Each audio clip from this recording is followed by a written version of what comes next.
ሁላችሁንም ሰላም ብያለሁ። በያላችሁበት ሰላማችሁ ብዝት ይበልልኝ። ለዚህ ቻናል አዲስ ከሆናችሁ ሰብስክራይብ ማድረጋችሁን አትርሱ። ቪዲዮውን ስትጀምሩ በላይክ ጀምሩት። ሁልጊዜም ለምታበረታቱ ከልብ አመሰግናለሁ። ክብር ይስጥልኝ።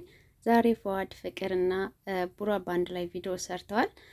ዛሬ ይቅርታ ለማለት ፍቅር ቤት ይገኛል ፉአድ ግን ደግሞ ይቅርታውን ተቀብያለሁ፣ በፍቅር ግን አብረን መቀጠል አንችልም፣ እኔና አንቺ የሚባል ነገር የለም ብለዋለች ማለት ነው ፍቅር። ይህንን እንዳለ ግን ሰሞኑን ያው ቡራ እያናደደው እያበሳጨው ስለነበረ፣ በነገራችን ላይ እሱ ያናደደው ቡራ ፉአድን ወደ እሷ እንዲመለስልክ እንዲይዘው እንዲሁም ደግሞ ሰላም እንዲፈጠር እንጂ ከፍቅር ጋር ምንም አይነት ግንኙነት እንደሌለው ተናግሯል ማለት ነው። ፍቅርም ተናግራለች። ፉአድ ደግሞ የመሰለው እንግዲህ ያው አብሯት ከጎኗ ስላለ ሌላ ነገር መስሎታል። ቢሆንም ግን ሰሞኑን ደግሞ ፍቅርን ሰርፕራይዝ ስላደረጋት ቡራ ባለፈ ፈቲያና ፉአድን የሆነ ሰው ሰርፕራይዝ ማደርገው ስላለ በዛ ፕሮግራም ላይ እንድትገኙ ብሎ ጠርቷቸው፣ ከዛም በኋላ ልክ ፍቅር እዛ ቦታ ላይ ስትደርስ አይኗን ስትገልጥ እነሱን ነው ፊት ለፊት ያገኘቻቸው ፈቲያና ፉአድን። እና ቡራም ደግሞ የእሷ ደስታ ያስደስታችሁ የለ ይኸው የእሷ ደስታ ስለሚያስደስታችሁ ለዛ ነው የጠራኋችሁ፣ እንደገና ደግሞ ሰላም ፈጥረናል ብላችኋል ብሎት ነበረ ለፉአድ ማለት ነውና በዛ ተመሳሳይ ደግሞ ፉአድም ዛሬ ብድሩን ለመክፈል ይመስለኛል እንግዲህ ፍቅር ጋር ሄዶ ከዛ ደግሞ ፉአድ ቡራን ጠርቶ ስለነበረ ፍቅር ጋር መጣ። ሲመጣ ግን እኔና ፍቅር ሰላም ነን፣ ታርቀናል፣ አየህ የኔና የሷ መታረቅ አይደል የምትፈልገው ብሎ ባይዞ ተፍቅር ጋር በጣም ሰላምና ፒስ እንደሆኑ እያሳየው ነበረ። ቡራ ግን ሊያምን አልቻለም። እንደውም አስተያየቱ በጣም አስቂኝ አስተያየት ነበረ። ፍቅር ራሱ በጣም ግራ ተገብታለች። ማለት እንዴት ጠራኸው? ምንም ነገር እየገባኝ አይደለም እያለችው ነበረና እኔና አንተ ምንም አይነት ከዚህ በኋላ አንቀጥልም፣ ደግሞ ታርቀናል ብለዋለች ማለት ነው። ይቅርታውን ተቀብያለሁ ብለዋለች። ስለዚህ ይቅርታ መቀበልና አንድ ጋር መሆን ልዩነት አለው እያለችው ነበረ እና ግን በጣም ተናዳበታለች ማለት ነው። የተናደደችበት ምንድን ነው? አንተ እና እሱ እልክ ውስጥ ተገባብታችሁ እኔ እዚህ ቦታ ውስጥ ምን አገባኝ፣ እዛው ጨርሱ እያለቻቸው ነበረ ፍቅር ማለት ነውና እና ጭቅጭቅም ይሁን ምንም ነገር እንደማትፈልግ ተናግራለች። በነገራችን ላይ ሰላም ያለው ህይወት በጣም ደስ ይላል ማለት ነው። ሁልጊዜ የምሰሩት ቪዲዮ በጣም ጭቅጭቅ፣ ንትርክ የበዛበት የተሰላቸ ቪዲዮ እየሰራችሁ ነው ያላችሁት ማለት ነውና ይህ ነገር ባይኖር በጣም ደስ ይላል። ባለፈ ነው እንደው ትንሽ አስቂኝ ቪዲዮ የተሰራ ቡራ ሰርፕራይዝ ሲያደርጋት እዛ ቦታ ላይ መኪና ይዞ ምናምን ብቻ የተወናችሁ ትወና ያ ይሻላል እንጂ ሌላው ቪዲዮአችሁ ሰላም ያለበት አይደለም። ሰላም ጠፍቷል። እናንተ ጋር ሰላሙን ይመልስላችሁ።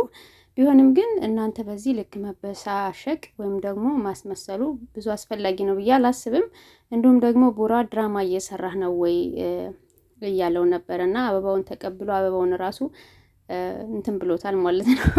ቁርጥርጥ አድርጎታል ማለት ነውና ለካ ለይቅርታ ሳይሆን የመጣው ለማስመሰል ነበር ወይ የእውነት ይቅርታ ልጠይቅ አይደለም ወይ የመጣው እያለችው ነበረ ፍቅር። እሱ ደግሞ ከእውነቴ ነው ይቅርታ ያልኩሽ እያላት ነበረ ፉአድ ፍቅርን። ቢሆንም ግን እሱና አንተ እልክ ውስጥ ተገባብታችሁ ሊሆን ይችላል። ግን ደግሞ ፍቅርን በእናንተ መካከል ውስጥ ሆና የእሷን ሰላም የእሷን ደስታ የምትፈልጉ ከሆነ እናንተ መነታረክ ምን አስፈለገ? መጣላት ምን አስፈለገ? እልክ ውስጥ መገባባት ምን አስፈለገ? እና ዛሬም ተናግራለች። እሱ ምርጥ ጓደኛዬ ነው፣ ያንተም ጓደኛህ ነው፣ ምርጥ ሰው ነው፣ ወንድሜ ነው፣ ምንድን ነው የምትለው እያለችው ነበር። እና አብሯ ስላለ ብቻ ግዴታ ታፈቅረዋለች ማለት አይደለም። እና ሁሉም ሰው እንደ ወንድሜ ነው የምትለው እሷ ብሏል ማለት ነው ፉአድ። ስለዚህ መብቷ ነው እንዴ። በዙሪያ እኮ ጓደኞች ሲኖሩ አይዞህ፣ ጠንክር፣ በርታ የሚል ሲኖር ደስ ይላል። ግን ደግሞ አንተ በመካከላችን ክፍተቱ ቀን ተቀን እየተባባሰ ነው የመጣው ብላል። ይህን ነገር ደግሞ እየተባባሰ የመጣው አንተ ነገሮችን ስለምታጋነን እሷ የምትልህን ነገር ተረጋግተ ስለማታዳምጣት የሆነ ራሱ ቪዲዮ ስትሰሩ ምን እንዳለች ሳታዳምጥ የሆነ ነገር ጀመር አድርጋ ስታወራ ትተኸው ትሄዳለህ። አንተ ረጋ ብለህ ብታዳምጣት እያንዳንዱን ነገር ብታስተውል ኖሮ ይህን ያክል ክፍተት ባልተፈጠረ። እንደገና ደግሞ በይቅርታችሁ በትክክለኛ ውስጣችሁ ንጹህ አድርጋችሁ ይቅርታ ብትባባሉ ጥሩ ነው። በእርግጥ ይሄ እናንተ ድራማውን ለማስረዘም ፈልጋችሁ ካልሆነ በስተቀር ራሳችሁ ተመካክራችሁ ልትፈቱት የምትችሉት ነገር ነበረ ማለት ነውና ቡራ ራሱ በጣም ተናዶ በዚህ አይነት ነገር ከቀጠልክ እሳት ሆኜ እጠብቅሃለሁ የሚል ፊልም አለ። ልክ እንደዛ ጠብቅ ብሎታል ማለት ነውና ፉአድም ደግሞ ከዚህ በኋላ ፍቅር ጋር እንዳለይህ እያለው ነበረ። ያው እንግዲህ ምንም ማድረግ አይቻልም። አንተ ስላልከው ላይቀር ይችላል እና ሁለታችሁም ደግሞ የሁለታችሁም ጓደኛ ከሆነ ለምን ታርቁታላችሁ በዚህ ልክ ማለት ነው። ግን እሱ ዛሬ ራሱ ሲመጣ የሆነ በይቅርታው እንዲሁም ደግሞ በሚያደርገው አክት ማለት ነው በጣም ፈገግ እያለ ነበረ። እዛ ቦታ ላይ ግን በጣም ፈገግ ያስብላል።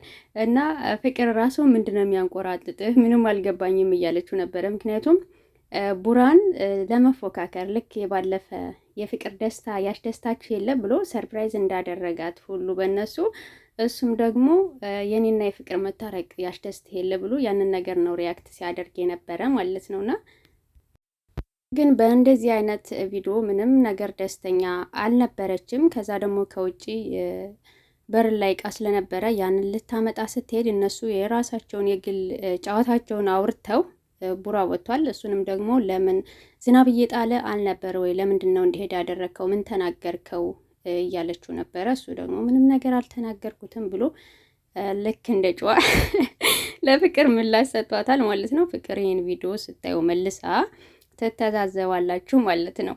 እና ፍቅርን በእናንተ ጸብ ወይም ደግሞ በእናንተ ፉክክር መካከል አታስገቧት። ከቻላችሁ ሰላም ፈጥራችሁ እርቅ ፈጥራችሁ እርስ በራሳችሁ ተዋዳችሁ የተከባበረ ስራ ብትሰሩ ጥሩ ነው። አንተ ቀን የምትሰሩ ስራ የተመነጫጨቀ ሰላም የጠፋበት የምትሰሩ ስራ ከሆነ እያንዳንዱ ቃላቶቻችሁ ራሱ ወጣ ያለ ነው የሚሆነው። ዛሬ ራሱ በጣም ፍቅር በጣም ስለተበሳጨች ስላናደዳት በጣም ተናዳ ምንድነው ያለችው? ድምጽህ በጣም እያስጠላኝ ነው እያለችው ነበረ ፉአድን ማለት ነው። ስለዚህ እስከዚህ እስከ መሰላቸት ድረስ ደርሳችኋል።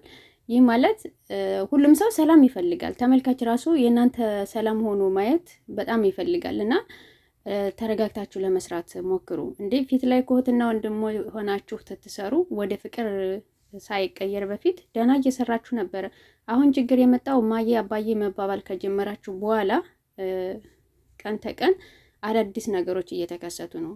ምናልባት ኦኬ ድራማ ሊሆን ይችላል። ግን ድራማ ቢሆንም ተመልካች መስማት ያለበት ወይም ደግሞ መማር ያለበት ከእናንተ ጥሩ ነገር ለማስተላለፍ ሞክሩ እንጂ ቀን ተቀን ጭቅጭቅ የተሞላበት ቪዲዮ ስልችት ያደርጋል እና አይዲያችሁን ለመቀየር ሞክሩ ማለት ነው። በሌላ መንገድ ሞክሩት እስኪ። ምናልባት ቡራ በእነሱ መካከል ሆኖ ወይ እርቅ ፈጥረው አዲስ አይዲያ ካልመጡ በዚህ የሚቀጥሉ ከሆነ እኔ እንጃ ተመልካች ራሱ ይደሰታል ብዬ አላስብም። ቀይሩት ይበቃችኋል፣ እስካሁን ድረስ ከተውናችሁት ማለት ነውና የዛሬ ቪዲዮአችን ይህንን ይመስላል። በሌላ በቀጣይ ቪዲዮ እስከምንገናኝ ድረስ በያላችሁበት ሰላማችሁ ብዝት ይበልልኝ። ሰላም ለሀገራችን ኢትዮጵያ ይብዛ። ወዳችኋለሁ። ባይ ባይ።